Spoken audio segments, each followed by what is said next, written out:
Works for me. Alrighty, so this fine and fateful morning, we are talking acting and all the different processes with acting and just kind of a general writer's perspective of the role of the actor as they do their thing. So Mr. Dylan Grunn is guest number 3 on the study. How are you doing this morning? I'm doing well. Thanks for having me, guys. I'm excited to be here. Yeah. So yeah, we've been talking loosely about a bunch of different titles, but we haven't talked about individual artists quite as much yet. So we wanted to have Dylan on and talk about some of his processes, some of his past experiences with embracing characters and taking them on. Actually, he's read more scripts than probably either of us have. You've worked quite extensively. So where would you like to start? Yeah, well, when I was in The Joker... No, I'm just kidding. I was never in The Joker. But I think it's funny that we're talking about this because I just recently sort of dove into just the method formula of acting has come up a lot recently, which is kind of interesting. And there's a guy who wrote a book about it. It's a pretty thick book. I think it's like 500 pages, named Isaac Butler. Oh, okay. It's just interesting because it's sort of resurfacing like what is that exactly? And I feel like it's a little pretty related to what we're talking about here, and just immersing yourself in the character and the story. And, not everyone, I'd say, actor-wise, maybe follows that sort of formula, but I think it's still very much embedded in, performance and just how actors operate to this day, and I think we kind of forget that. We're like, this came from somewhere. Not that we take it for granted, but yeah, it's really interesting, just like the actor's process and kind of fully immersing yourself in the story and feeling and sensation and all that stuff. Yeah, and I think it was Brian Cox recently, right, off of the heels of Succession, he was talking about method acting, and he was kind of sloughing it off, and not to, single him out particularly, but it does raise an interesting debate of, well, what is and isn't method acting? I think in his perspective, it's just kind of like you walk on and you're hired for your personality. You'll bring your personality to the set, and that should be simply it. But I think there's another side to that coin where it's like, where does the work actually fall? And I think that there's something to crafting a character and actually immersing yourself. And I think actors like Christian Bale, who really dive in and fully take on a character and immerse themselves in a role, versus like an Oscar Isaac, sometimes he just can kind of walk on set and switch it on and off. He's been known for kind of spinning it on a dime. So I think that there's a bunch of shades of gray there, where you can kind of get deeper or more snappy with the work. Yeah, totally. I think that's also interesting too, because along with obviously having that process, there's everyone, ultimately actors kind of get in their own way by thinking that they need to have a process that everyone else is using. But eventually you learn to kind of shape it into your own. You're not following, sure, there are steps to creating a character, building a character, and ultimately that performance to light, whether it's film or stage or TV.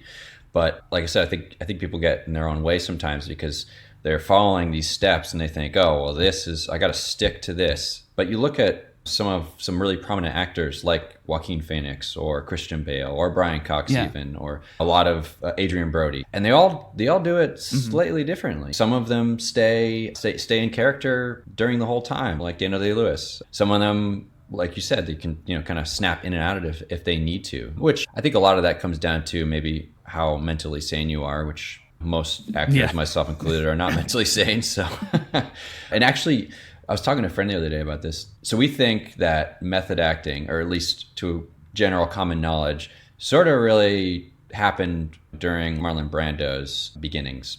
And that's kind of where things really changed in the industry, Elie Kazan, all of that.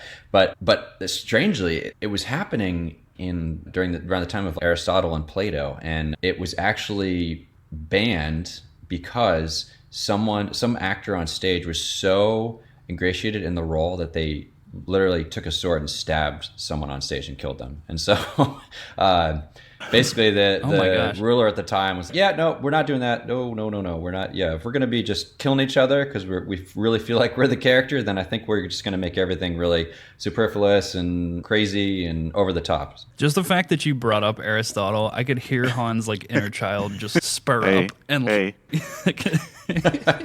I don't begrudge your coping mechanism.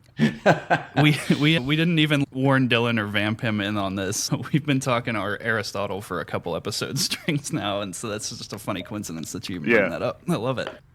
Well, again, another talking point on this. We kind of forget about the history of an actor or even theater, I guess if you want to get more specific, but it's been around for so damn long. And certainly with the Greeks, I mean, that was a huge influence on storytelling and definitely specificity. I don't think Shakespeare would have been anything without the Greeks. I mean, I can't back up that I know that he read Aristotle or Aristophanes or anything like that, but I'm sure that it had a huge influence on him in some way. Yeah, for sure. It's funny how even all the way back then, with the limited levels of communication, there still was pinging off of different artists, inspire and take the ball, roll it to the next thing. And it was a little bit more slower going back in the day, but it was still some of the same basic principles. It was, you see what one artist has done and you take it, you put your own spin on it. Yeah, and yeah, and it's funny you say that, because going back to method acting,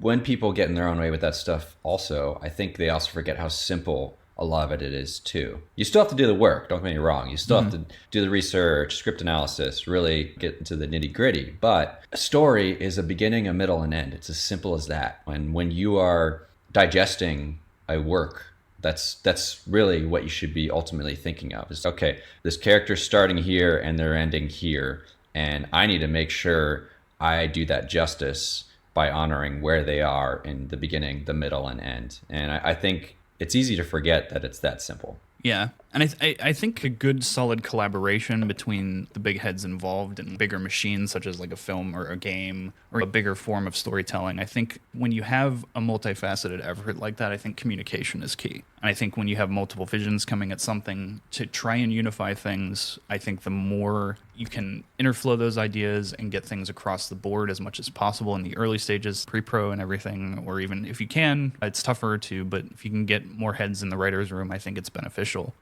Yeah, definitely. I mean, yeah. I had a teacher at one point in an acting class say to me, and I think it's a common thing that's kind of thrown around, but outside influence is super important. And she more or less said, I'm paraphrasing here, but if you really want to grow with what types of characters you can play and certainly experiences that those characters can have within a story, you need to go out and live your life. You can go to an acting class all you want. Yeah. You can get on film sets all you want, but those are very singular experiences, and they obviously have constant similarities of things that just happen over and over and over again. And if you really want to create really deep characters and make these amazing worlds within stories, you really need to go out and just try things. Don't be so afraid. And even to the point of, and I'm not afraid to admit this, but there's a point where I was single for a long, long time.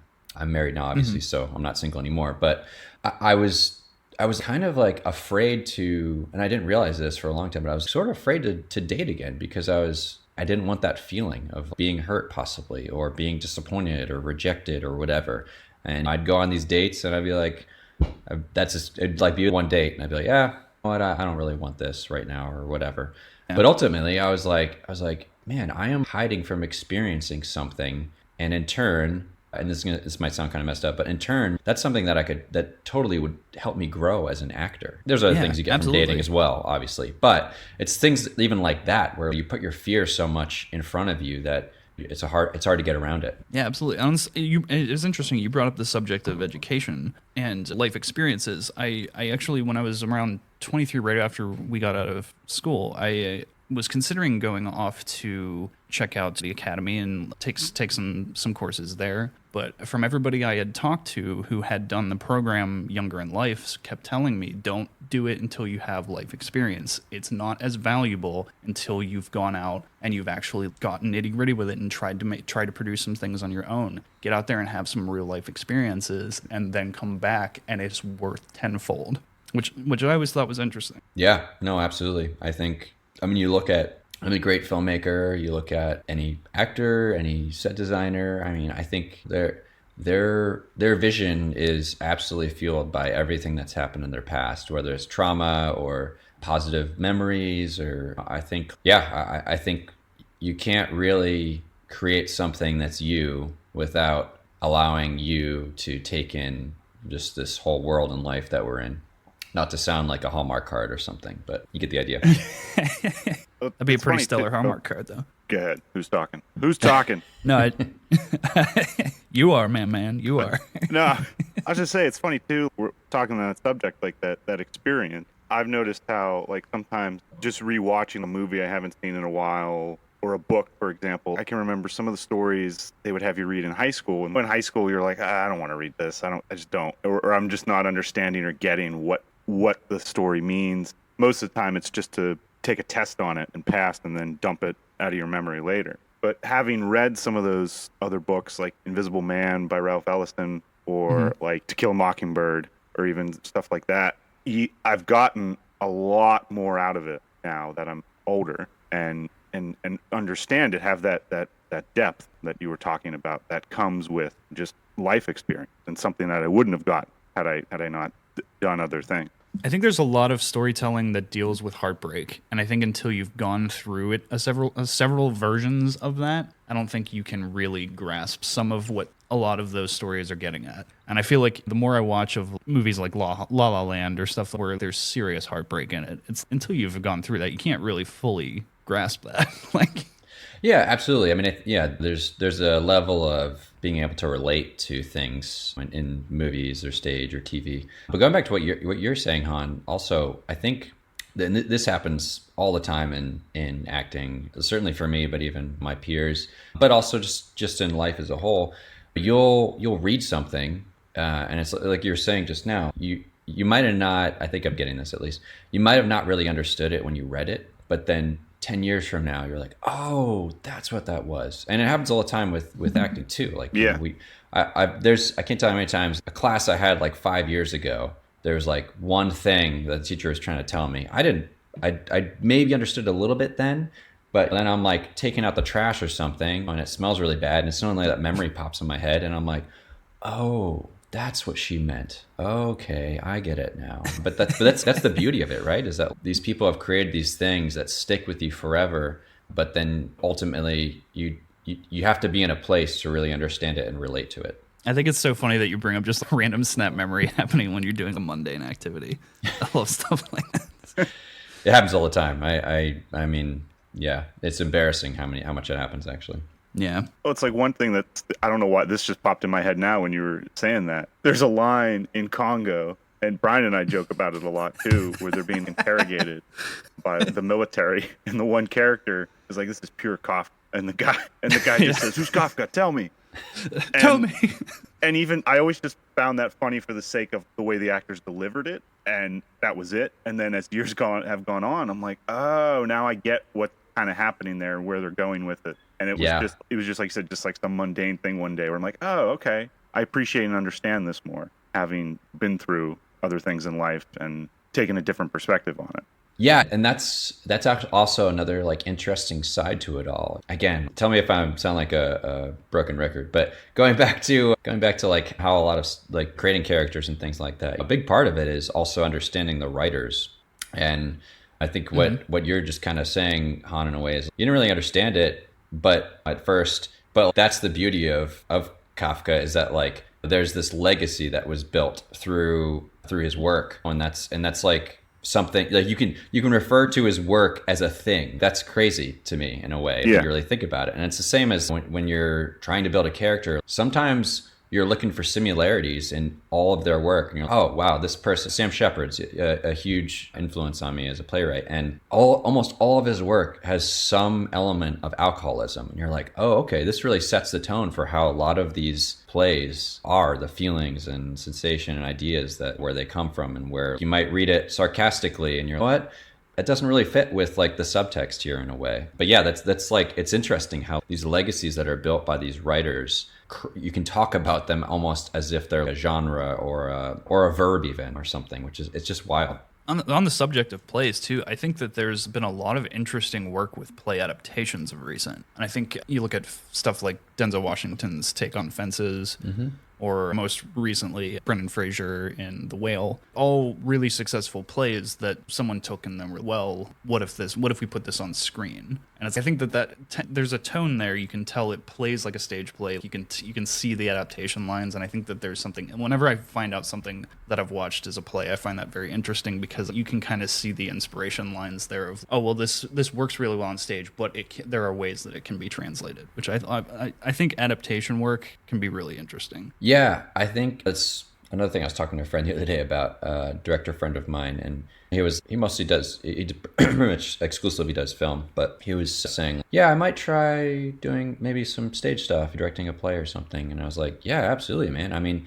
I think, and this isn't a knock against film directors by any means, but I think if you're able to direct a play and create that world, then imagine the world you can create when you have unlimited area for a camera to move around and the change of sets and things like that. And I think that's why like a lot of plays are, it is easy to adapt them in a way to the screen, just because you can suddenly really create that world instead of relying just on the stage, what the stage has to offer, and then obviously the actors as well. An actor friend of mine who stuck pretty strictly to stage play for a while, he loved that form, but he had a lot of difficulty transitioning from stage work over to film because he was constantly overacting. He was projecting too far. He was for all intents and purposes, he was reaching beyond the camera in terms of what he was performing, and it was difficult for him, but he made it work really well. And he's suddenly like he's picking up these bigger gigs and he's doing really well.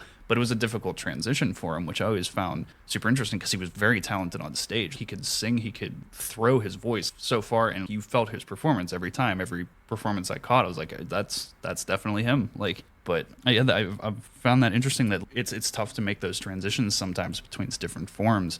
And it's not always as easy as just you're on Broadway and then the next minute you're in a film. It's not super easy to switch on and off that light. Yeah, they're very separated. Technicalities, I guess they are different in a way. But I don't know, call me pretentious, but I think that every actor or everyone that wants to be an actor should become as rude as they can in theater and reading plays, because it forces you to really focus on the character. You get on screen or in front of a camera, and you can lie. It's anyone can lie to a camera. That's the beauty of it in a way. Yeah. And I'm not knocking any actors or directors or DPs or anything, but no, absolutely not. But yeah, I think if you really want to hone in on building characters and understand what that's really like, then you absolutely should start with theater. And it can be a hard transition, I think, for some people. Absolutely. Just toning things down and making things very minimal. But I think, yeah, I think there can be a lot of progression for people if they start there first. And just going into different forms too, is I had recently been in touch with the good Mr. Kyle Hupman. He let me know about a radio play he's been working on, and Han and I have bounced that subject back and forth a couple of times and just talked about the concept of doing that. And it's such an easier thing to produce than a film. It's obviously not easy to produce them, but it's a simpler ball game than a film because you're completely cutting out the visual. Yeah. So you can kind of do everything in a closed room. It's kind of like, it's more like a table read, and you can kind of workshop it more in the interim, which I've always thought was really kind of cool. It's a more condensed writer's room kind of atmosphere, which I think is like a fun thing to play with. But I voiced some characters for his show, and it's the first time I've really flexed my acting muscle in quite some time. And I got to that Robin Williams kind of, I do voices. Yeah. I play my voices, and it was fun because I haven't really gotten to do that in quite some time, and I really missed doing this. I want to do more of this, but so it was a lot of fun because I think I voiced something like 6 or 7 characters in the show. That's awesome. All in like one quick go. Yeah. And so yeah, it was fun to, even because all the acting I've done before, I haven't ever done a radio play before. I've been on the radio before, but I've never done character work for it. So that was just a fun area to play in. Totally, yeah. Since they're on our cameras, were you wearing clothes or were you just totally in the nude? Oh, no, because it was Kyle. We were totally in the nude. Yeah, okay, I figured. I knew it. Yeah. You got to go that way. That was the pandemic, right? You just Zoom, just pop your pants off and just have the meeting. Yeah, because who's going to know? But, well, they know now, but. Yeah. I think How there would was, they know? I think there was, wasn't there some, I'm sure it happened a lot, but there was some news article or something, or someone retelling a story about how they forgot that they were on a Zoom or something and went to take a dump, or I can't remember, but all of the noise and sounds were there. And like, hey, Kelly, are you okay? That's incredible. Yeah. Which at first I was, how could you forget that you're live on a Zoom? But I'm sure when you do it 20 times a day, you're like, I guess my computer's following me everywhere or whatever. Yeah, just got to throw on that old mute and turn the camera off sometimes. That's right. Yeah, don't make that mistake. If anyone, there's one thing I can tell everyone, just don't make the mistake of not muting your audio if you go to the bathroom on a Zoom. Especially if it's a recording, then those poops are immortalized. That's right. Yeah, but yeah, hey, maybe they could, they could win a radio award or something. You never know. Or a remix, could go viral. Yeah. There you go. Yeah. Actually, I used to do these pranks where because Spotify has some really, really good farting sounds. And I know we're getting way off topic here, but I would. That was good. I'm all for it. Good. I would turn it on really soft and put it. I would do all sorts of things. I'd go to a friend's house and put my phone in the bathroom and then close the door, and then we'd just be in the living room and I'd be like, "Whoa, what is that?" What the hell? Just like, and they'd just be totally stunned by where the farting was coming from. But the best is in public. If you go into a department store or something, you're just kind of standing there looking at clothes, and then it just goes off randomly. It's the best. That reminds me of, there's a comedy group that I started following in college, and then I reached out to them. They're a super nice group of dudes. They were in college. They were based in Chicago, but then they moved. They got a lot into advertising and stuff, and then they moved out to LA, and they did a lot of voice work and stuff. They got involved with this sound designer, Joe Flood. He does sound design for his company Floodgate Audio. Joe has this database of fart sounds. They did one of their short episodes of their show that they have on YouTube. They did this one where they just went in and they're recording fart sounds for Joe's database, the sound booth. It's just, God, it was one of the funniest videos I've ever seen. How many different ones did they have? Do they have videos or sounds? The sounds, yeah, but the sounds particularly. I think that they mention it in the episode of the show is something like a couple 100 gigabytes or something like that. Crap. And he's just going through, scrubbing through them all. He's like, man, I could always use more. And then just that's amazing. The guy's coop positions the mic super low in the booth. And he writes this handwritten script out, fart, poop, squeat. This childlike handwritten script. That's amazing. Wow. Hey, it's random every time, right? No one can perfect the fart sound, I guess. So. Yeah, it's a continuously flowing art, and one person makes a fart, and then the next person takes their interpretation of that fart, and it just, before you know it, it's mimetic. Yeah, totally. I think we should embrace it more. Becoming the fart episode now. Yeah, yeah. We went from character building to character farting.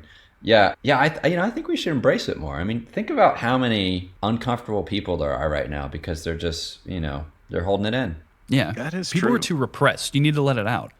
Much like the form of acting, you need to release your personality, release your gas into the world. Yeah, no, totally. If my character has an impulse to let it rip, I'm going to do it. Hey, it's always a good conversation when you can have Aristotle, Shakespeare, and Kafka and flatulence all in the same go. Oh my God, they're related somewhat. I'm sure there's a tie in there somewhere. Oh no, they're definitely related. I feel.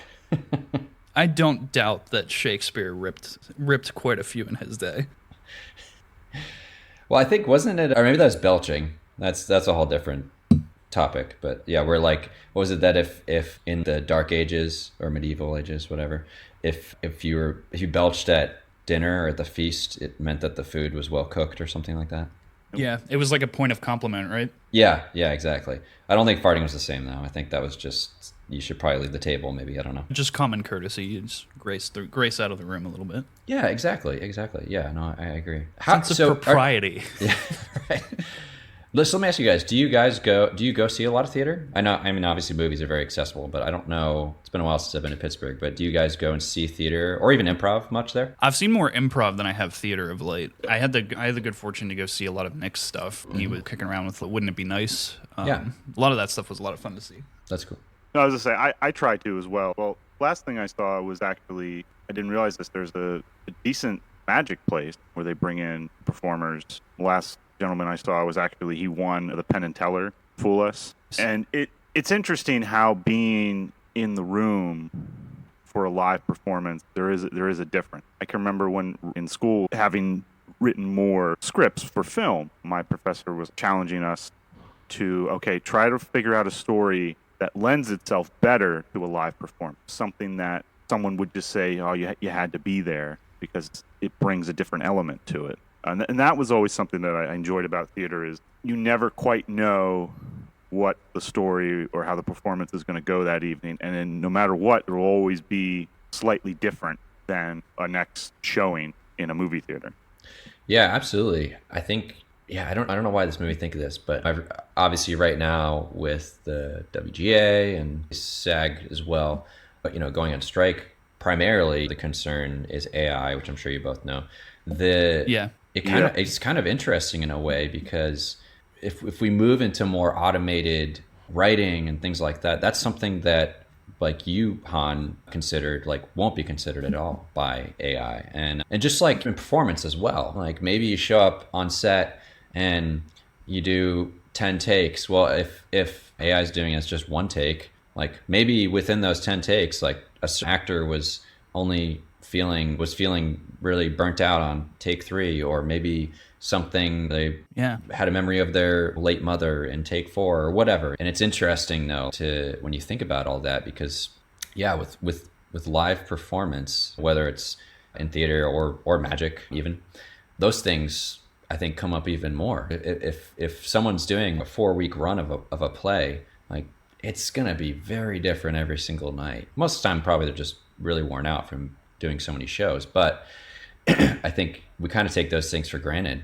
and especially until you go and see live theater or magic or improv. Yeah, I think AI is getting a little scary, but yeah, absolutely. Yeah, I think as long as it's not taking the creative, I guess, part of it all away, then that's obviously the concern here. I think with all of that, when you could look at it and be, well, it's they're gonna ruin the industry, blah, blah, blah, by striking against it or whatever, but I don't know. I think that's kind of a silly, and I've heard that a little bit, not from people I know, but just like reading about it. Yeah. People think it's going to destroy the industry, that writers aren't on board with it or actors aren't on board with it. But I don't know. I think it's kind of silly to. As far as the strike is concerned, I think there's a lot to be worried about there, and I think that there's a healthy conversation to be had. And I mean, obviously, like, the whole industry is shut down as a result of this, but I think it does open a very worthwhile conversation as to keeping worth on and keeping the importance on people who are doing the work. Yeah, no, I agree. And I think it's funny because I know a lot of actors, certainly ones that are not constantly working or ones that rely on it as an income and kind of almost are living paycheck to paycheck from it. But yeah, in a way, the strike is like a huge obstacle now for them, because it's like, okay, well, if this is gonna really happen, then my income is just totally gone for a little while. But the really difficult part with that is you really have to try and think long term, because okay, yeah, you might miss out on income while there's a strike happening for a few months for SAG, but then in the future, you're going to run into an even worse problem. So it's better to go through that now and figure it out than to maybe years from now, and then you really need the money to survive or whatever, you're trying to retire, for it to just suddenly just disappear. That would be a huge headache. Yeah, absolutely. Yeah, I think the harsh and severe conversations that are being had are worth a stoppage for sure. Yeah, totally. Absolutely. Yeah, I agree 100%. Yeah, it'll be interesting to see how I think all of this plays out for sure. And those guys, they're all creating characters out there on the picket lines and things like that. No, I'm just kidding. Well, hey, if you ask ChatGPT, because I've done, it'll tell you that no, it won't replace a person or a writer or an artist. And you trust the robot. Hey, someone's got to. Maybe our children can just be AI from now on. Really put a dent in that population growth. Have my little robot son walk. It does. It always, whenever I read about it, though, it always brings me back to Philip K. Dick novels, or even Blade Runner too, where it's just like, are animals going to be robots, and we'll really want the animal that's real, or even food. But if you're thinking about The Last of Us, like, are we gonna suddenly have all this artificial food, and then but when we get that one strawberry that's real, man, will that be amazing. Yeah, it's even just like the writing process that changed from the novels for Phil K. Dick to the screen for Blade Runner, the extensive writing process that those went through.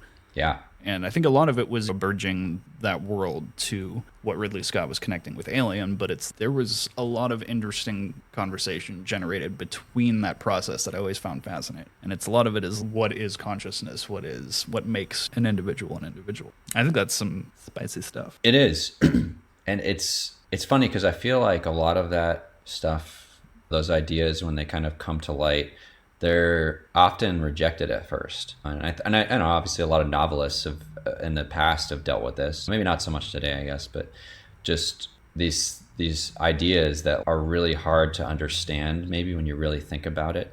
And that's scary to people. Certainly if it's a film that was created and it's, I mean, in the, I may be thinking of this wrong, but I think in the early 1900s or something, there was a movie that screened and people, did they burn down the theater? I can't remember, but it was so real to them and so hard to comprehend that pictures could be moving that they burned down a theater in Chicago or something like that. I might be mixing it up, but yeah. No, I definitely remember that story. I don't remember the particulars, but you was it you one of the definitely Lumiere brothers films? I think it was after that, maybe. It was after that? Okay. Yeah, but the I'm losing the name, the title now, but their movie, when they first presented it to the world, like terrified people. They actually thought all these things were happening, and they were like in the theater, which is crazy. We think about where we are today, and it's like, man, to go through something like that is just wild. Well, yeah, and that's something a quote from Carl Sagan that I always stuck with me when I read it was, what does it mean for a civilization to be 1 million years old? And I've always thought, what does, when you look at art particularly, where does, art kind of, I feel at least the mediums we use have changed, but how you brought up earlier with Greece, ancient Greece and that classical time, the stories that we're telling and the performances and how they're given are pretty much very, very, very similar.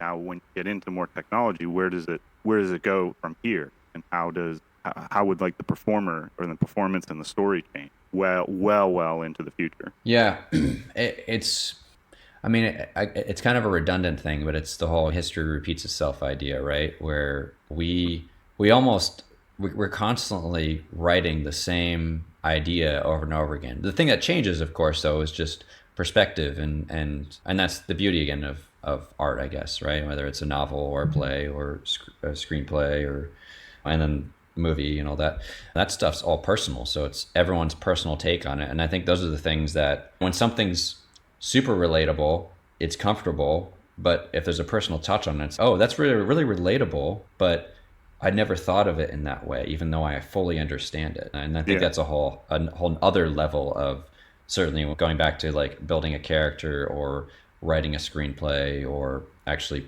piecing together a movie. It's these things that, rather than something that we've never seen before, it's something that's so relatable, but there's a slight twist to it that maybe we never thought could happen. Yeah, I think that's where the riffing comes in play. It's different voices come in and I think can shape, shift, and mold, and you kind of got to roll with the punches, as it were. Yeah, I agree. I mean, all that being said, you need to be open as well, of course, to a lot of different information that's hitting our brain constantly. Yeah. It's a lot to keep up with sometimes, but I think the more you can roll with the changes, the faster things can flow. Yeah, no, I agree. I totally agree.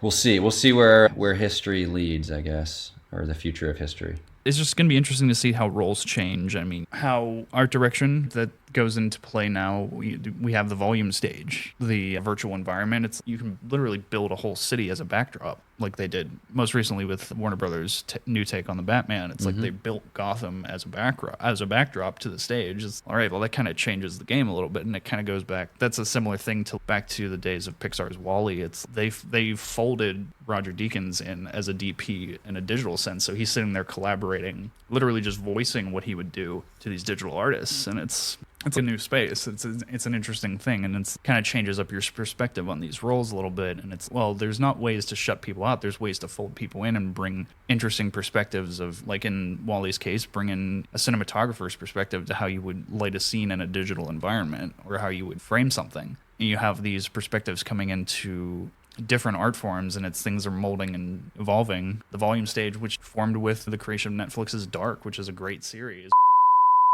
Brian, you messing this up already for us?